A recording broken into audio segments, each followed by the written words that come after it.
아반떼 페이스리프트 모델인 더 뉴 아반떼가 작년 출시되었죠. 이러니 저러니 해도 아반떼는 우리나라 준준형 세단의 대표 모델이라고 할 수 있습니다. 이번 영상에서는 아반떼 구매 전 유의점과 트림 추천을 진행하도록 하겠습니다. 바로 유의점으로 넘어가도록 하죠. 첫 번째로 부족한 최저 트림 안전사양 부분입니다. 아반떼의 사실상 유일한 경쟁 모델이 있죠. 바로 K3인데요. 최저 트림인 스타일 트림의 기본 사양만 놓고 보면 안전사양 부분에 있어서 K3보다 아반떼가 부족합니다. K3의 경우 최저 트림인 1,571만원의 트렌드 트림에 전방 충돌 방지 보조, 전방 충돌 경고, 차로 이탈 방지 보조, 차로 이탈 경고, 운전자 주의 경고 등 지능형 안전사양이 대거 탑재되어 있죠. 아반떼는 어떨까요? 우선 최저 트림인 수동 모델에 무단 변속기를 추가하게 되면 1,551만원 이 됩니다. K3보다 20만원 저렴하죠. 하지만 위에서 말한 안전사양들이 전부 없습니다. 물론 스마트 센스 1 옵션을 추가하면 넣을 수 있습니다. 하지만 49만원을 내고 옵션을 추가하게 되면 결국 K3보다 29만원 비싸지게 됩니다. 물론 이전 영상에서도 말한 적이 있지만 중간 트림으로 가서 선택 옵션을 좀 넣고 싶을 경우 자유도 면에서는 아반떼가 더 좋습니다. 또한 K3에서 지원하지 않는 수동 모델도 지원하죠. 하지만 요즘 소비자들도 안전사양을 중요시 여기고 제조사들도 기본적으로 안전사양을 많이 탑재하는 트렌드를 감안해 보면 가성비가 중요한 준준형급에서 볼 때 경쟁차 대비 지능형 안전사양을 넣을 수 있는 최저 가격이 더 비싸다는 점은 사람에 따라서 아쉬울 수 있는 부분일 것 같네요. 두 번째로 파워트레인 선택에 관한 부분입니다. 우선 아반떼의 경우 K3에는 없는 디젤과 LPI 모델이 있죠. 따라서 디젤 모델과 가솔린 사이에서 고민하시는 분들이 계실 것 같네요. 우선 결론부터 말씀드리자면 현재로서 가솔린 모델을 사는 것이 솔직히 나아 보입니다. 우선 말씀드릴 것은 저는 페이스리프트 이전, 즉 아반떼 AD 시절까지만 하더라도 주행거리가 좀 된다면 디젤도 나쁘지 않다고 생각했습니다. 주변에 추천도 했었고요. 그도 그럴 것이 아반떼 AD 2018년도 가격표 기준으로 보면 최저 트림 기준 가솔린 모델이 리터당 13.7km, 디젤 모델 18.4km였습니다. 연비가 리터당 5km 가까이 차이가 났어요. 주행비용 차이가 엄청났기 때문에 차값이 비싸지는 것을 생각해도 주행량만 좀 된다면 좋은 선택이라고 생각했습니다. 물론 소음과 진동이 가솔린 모델에 비해 확실히 있다는 점을 감안해야겠지만 토크와 마력이 둘 다 가솔린 모델 대비 높아서 어느 정도 보상도 되었고요. 하지만 페이스리프트가 되면서 좀 얘기가 달라졌죠. 그리고 상황도 꽤 달라졌습니다. 우선 가솔린 모델의 파워트레인이 바뀌면서 주행 느낌도 그렇지만 연비가 상당히 올라갔습니다. 15인치 타이어 기준으로 무려 리터당 15.2km가 나옵니다. 하지만 디젤 모델의 경우 기존의 파워트레인이 그대로 들어갔죠. 연비가 그대로가 아니라 좀 줄었네요. 15인치도 17.8km입니다. 무게가 늘어나서 그런가? 어쨌든 가솔린 모델의 연비는 늘고 디젤 모델의 연비는 줄면서 두 모델 간의 연비 차이도 많이 줄었습니다. 2.6km예요. 디젤 모델의 경우 가솔린 모델보다 245만원 비싸죠. 오피넷 기준으로 현재 가솔린 가격이 1,406원, 디젤 가격이 1,302원이니까 만키로 주행 비용을 계산해 보면 가솔린이 92만 5천원, 디젤 모델이 73만 1,461원입니다. 즉 만키로 주행시마다 디젤 모델이 19만 3,500원 정도를 아낄 수 있네요. 12만 6,000km는 넘게 타야지 본전을 뽑을 수 있어요. 보통 1년의 평균 주행거리가 15,000km 정도 된다고 하죠. 연 3만 km씩 타도 차값을 메꾸는데 4년이 넘게 걸립니다. 거기에 누누이 말하자면 디젤 엔진 같은 경우 관리 측면에서 비용이 더 많이 들어요. 신경도 많이 써줘야 되고요. 이것저것 감안하면 유지비 차이가 더 줄어듭니다. 심지어 미세먼지 문제가 부각되면서 경유세 인상을 검토한다고 하죠. 또한 정부에서도 그렇고 제조사들도 향후 디젤 엔진을 지향하는 추세가 있기 때문에 향후 디젤차의 중고차 가격도 조금 걱정이 됩니다. 종합적으로 따져볼 때 과연 소음 진동을 감수하면서 디젤 모델을 사는 것이 좋은 선택일까 하는 의문이 들죠. 하고 싶은 말은 많지만 이 정도면 충분할 것 같네요. LPI 모델의 경우 LPG차의 최대 단점이라고 할 수 있는 출력 차이는 아반떼의 경우 생각보다 크지는 않습니다만 가솔린 모델과의 연비 차이가 5km 가까이 난다는 점, 연료통으로 인한 무게 증가와 트렁크 공간 문제를 고려하시는 게 좋을 것 같습니다. 또한 아반떼 렌터카 모델도 가솔린에 비해 비싸죠. 일반인은 렌터카나 장애인 모델처럼 세제 혜택을 받을 수 없기 때문에 구매 시 가솔린 모델과의 가격 차이도 꼭 고려하셔서 용도에 맞게 선택하시는 것이 좋아 보이네요. 다음 유의점들은 두 번째 유의점이 조금 길어졌기 때문에 간단하게 말하고 넘어가겠습니다. 일단 이것은 경쟁차인 K3도 마찬가지인데 노면 소음이 꽤 있습니다. 60에서 70 넘어갈 쯤부터 노면 소음이 꽤 커져요. 이 부분은 사람에 따라 다르겠지만 저나 지인들 입장에서는 조금 거슬릴 정도였습니다. 또한 스타일 트림을 구매하시려는 분들은 다른 옵션을 안 넣으셔도 15인치 알로이 휠 옵션은 꼭 선택하시는 것을 추천합니다. 가격표 보다가 살짝 당황했는데 기본 사양에서는 뒷바퀴에 드럼식 브레이크가 들어갑니다. 15인치 알로이 휠을 선택해야 디스크 브레이크가 됩니다. 좀 아쉬운 부분이네요. K3는 물론 페이스리프트 전 AD에서도 최저 트림 기본형 타이어에 리어 디스크 브레이크가 들어갔습니다. 아니 하다못해 MD 때도 기본으로 들어갔던 것으로 기억합니다. 브레이크는 안전과 직결되는 부분이기 때문에 15인치 알로이 휠 옵션은 꼭 넣으시는 것이 좋을 것 같네요. 가격도 34만원으로 그리 비싸지 않습니다. 이제 트림 추천으로 넘어가겠습니다. 준준형 세단 시장이 사실상 아반떼와 K3의 경쟁 체제다 보니 K3와 비교 우위 중점으로 설명하는 부분이 많을 것 같네요. 우선 수동 모델을 사려고 하시는 것이 아니라면 최저 트림인 스타일 트림 기본 사양 자체는 별로 추천하고 싶지 않습니다. 이유는 앞에 말했다시피 경쟁차인 K3에 비교했을 때 지능형 안전사양의 부재, 그리고 기본 리어 브레이크도 드럼식 브레이크가 들어가죠. 결국 기본 트림에 변속기와 안전사양, 디스크 브레이크를 추가하려면 1634만원까지 올라가게 됩니다. 그럼 사실상 K3보다 비싸지겠죠? 제 기준에서 볼 때 가격 경쟁력이 있다고 보여지진 않네요. 크루즈 컨트롤이 프리미엄 트림부터 기본 적용된다는 점도 아쉽습니다. 그렇다면 K3보다 옵션 구성이 안 좋냐? 그건 아닙니다. 우선 말씀드릴 점은 아반떼의 경우 K3에 비교했을 때 1700만원 후반대에서 2000만원의 가격대에서 용도에 따른 옵션 선택이 비교적 자유롭다고 할 수 있습니다. 다시 트림 추천으로 넘어가면 우선 스타일에 패키지 트림이 있습니다. 스타일 트림에서 무단 변속기와 스마트 초이스 패키지를 선택하신다면 1728만원이 되는데 무단 변속기, 17인치 알로이 휠, 스마트 키, 스마트 트렁크, 앞좌석 열선 시트, 전동 사이드미러, 후측방 충돌 경고, 후방 교차 충돌 경고가 포함됩니다. 일단 여기에서 25만원짜리 인조 가죽 시트만 추가하면 1753만원이 되는데 준준형 차에서 필수적으로 달려 있어야 한다고 여겨지는 사양들이 대부분 탑재됩니다. 여기에서 필요에 따라 디스플레이 옵션이나 내비게이션 정도만 추가해도 준준형에서 어느 정도 탈만한 차가 만들어지죠. 우선 스마트 초이스의 단점부터 말씀드리겠습니다. 일단 K3와 비교해보죠. K3의 트렌드 트림에 스마트 초이스와 같은 1728만원으로 옵션을 넣었을 때 K3는 인조 가죽 시트, 지능형 안전사양과 리어 LED 램프 등이 추가로 들어가게 되죠. 아반떼의 경우 리어 LED 램프는 스타일에서 추가할 수는 없고 안전사양이나 인조 가죽 시트는 추가로 옵션을 넣어야 합니다. 그리고 트림 자체의 단점은 우선 가죽 핸들이 안 들어가서 우레탄 핸들이 들어갑니다. 핸들 열선도 안 됩니다. 휠을 제외한 외관 옵션도 선택할 수 없죠. 그리고 지능형 안전사양을 추가할 경우 상위 트림인 스마트 트림보다 20만원 정도 비싸지게 되죠. 스마트 트림에서는 스마트 초이스에서 후측방 안전기술과 17인치 휠이 빠지는 대신 가죽 스테어링 휠과 가죽 기어 노브, 열선 핸들 등이 기본으로 들어가죠. 그리고 지능형 안전기술이 기본으로 포함되게 됩니다. 17인치 휠이 보기는 좋지만 연비면에서 손해가 있다는 점을 감안할 때 사실상 스마트 초이스에서 지능형 안전기술을 선택한다고 하시면 가성비가 좋다고 말할 수는 없을 것 같네요. 근데 왜 추천하냐? 스마트 초이스 패키지를 넣게 되면 후측방 충돌 경고와 후방 교차 충돌 경고가 들어가게 됩니다. 사실 운전에 익숙치 않으신 분들 같은 경우 전방이나 차로 이탈에 관한 안전사양보다 이 후측방 경보 기능을 더 선호하고 필요로 하는 경우가 있습니다. K3의 경우 최저 트림에서 후측방 경고 기능을 넣을 수 없고 럭셔리 트림에 드라이브 와이즈 옵션을 추가해야 되는데 이렇게만 넣어도 1870만원입니다. 여기에 아반떼의 스마트 초이스에는 기본인 스마트 키 옵션만 넣어도 1900만원이 넘어가게 됩니다. 사실상 1900만원이 넘어가야 후측방 경고 기능을 넣을 수 있는 셈이죠. 앞에서 말했듯이 아반떼의 트림 안에서만 비교해봐도 상위 트림인 스마트 트림의 기본 사양에는 후측방 경고 기능이 빠지죠. 스마트 트림에서 후측방 경고를 넣으려면 드라이브 와이즈 옵션을 추가해야 됩니다. 그렇게 되면 가격대가 사실상 100만원이 넘게 올라가게 됩니다. 이렇게 보면 후측방 경고 기능을 1700만원대에 넣을 수 있다는 것이 상당한 장점이죠. 스마트 초이스는 이런 분들이 선택하시면 좋을 것 같네요. 구입 예산을 1800만원 선에서 끊고 싶은 분들 중 후측방 경고 기능이 꼭 필요하신 분들, K3가 싫고 아반떼를 구입하고 싶으신 분들, 가죽 핸들, 핸들 열선, 지능형 안전사양이 굳이 필요 없으신 분들, 내가 운전할 때 앞은 잘 보는데 옆은 잘 못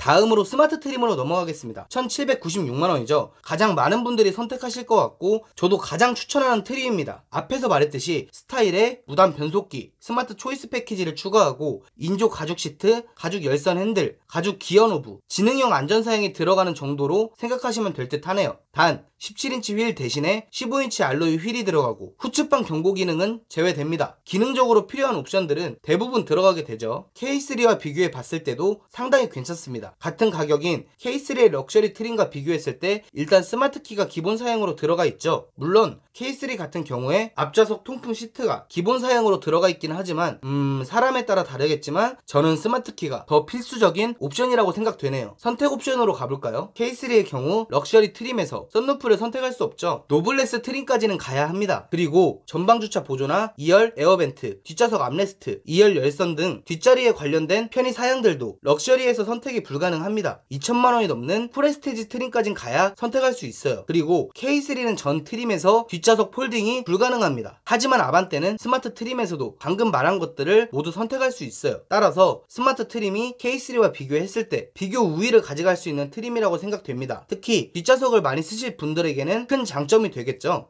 선택 옵션을 추천하는 순으로 간단히 말하겠습니다. 우선 내비게이션 패키지, 디스플레이 패키지 중 하나는 선택을 하셔야겠죠. 내비게이션 패키지 같은 경우 118만원인데 25만원짜리 하이패스 시스템 옵션을 선택해야 넣을 수 있어서 사실상 143만원이라고 보시는 게 맞겠네요. 순정 내비, 블루링크, 하이패스, ECM 룸미러, 그리고 풀 오토 에어컨이 들어갑니다. 풀 오토 에어컨을 안 넣으면 공조장치 디자인이 수동식 에어컨이 들어가죠. 이런 거 굳이 상관없고 싸게 가고 싶으시면 디스플레이 오디오 넣으셔서 핸드폰 내비 연동하시면 됩니다. 다음으로 29만원에 컴포트2 옵션이 있죠. 이거 꼭 넣으세요. 29만원으로 2열 에어벤트와 2열 열선 시트, 2열 암레스트, 2열 높이 조절 헤드레스트, 그리고 뒷좌석 6대4 폴딩이 가능해집니다. 가격 대비 정말 효자 옵션이에요. 그리고 스마트 센스 1 옵션은 안전사양이 필요하신 분은 넣으시는 것이 좋겠죠. 스마트 트림의 경우 크루즈 컨트롤이 기본 사양이 없기 때문에 넣고 싶으신 분들은 이 옵션을 보셔야겠네요. 다음으로 컴포트 1 옵션은 앞좌석 관련 편의 사양이 추가됩니다. 앞좌석 통풍 시트, 운전석 전동 시트가 필요하신 분들이 보시면 좋겠네요. 그리고 생뚱맞게 전방 주차 보조 기능이 여기에 있습니다. 이 기능 필요하신 분들도 보세요. 스타일 패키지 1의 경우 필도 17인치로 바뀌고 헤드램프, 리어 램프 등이 LED로 바뀝니다. 113만원으로 비싸긴 한데 외관을 중요시 여기는 분들은 넣는 것도 좋겠네요. 헤드램프의 경우 LED와 일반 램프의 차이가 꽤 나죠.